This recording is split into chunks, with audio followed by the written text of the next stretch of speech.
వెన్నెల తన రూమ్లో కూర్చొని హోంవర్క్స్ చేసుకుంటూ ఉంటుంది. ఇంతలో అక్కడికి ధార భోజనం తీసుకుని వస్తుంది. వెన్నెల హోంవర్క్స్ చేయడం చూసి వెన్నెల, వైష్ణవి నీ హోంవర్క్స్ నేను చేసి పెడతానులే, ఇదిగో ఈ భోజనం తిను అని చెప్పి ధార అంటుంది. అది విని వెన్నెల అయితే, ఎందుకు నా హోంవర్క్స్ నేనే చేసుకుంటాను, మీరెందుకు చేస్తారా ఆంటీ అని చెప్పి అంటుంది.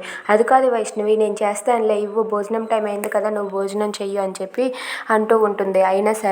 అయినా నేను గుడ్ గర్ల్గా ఉండాలనుకుంటున్నాను, నా హోంవర్క్స్ మీరు చేస్తే నేను బ్యాడ్ అవుతాను కదా, అయినా ఎందుకంటే మీరు ఇక్కడికి వచ్చారు, వెళ్ళిపోండి ఆంటీ అని చెప్పి అంటుంది.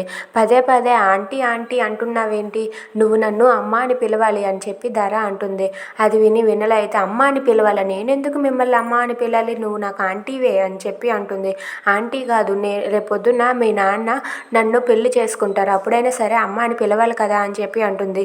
అది చేస్తే జరగనివ్వను, మా నాన్నతో మీకు పెళ్ళేంటి, అయినా మా అమ్మ అంటే ఎలా ఉండాలి అని చెప్పి వాళ్ళ అమ్మ గురించి అయితే మొత్తం చెప్తుంది. అది విని ధార అయితే షాక్ అవుతుంది. If you like this video please subscribe.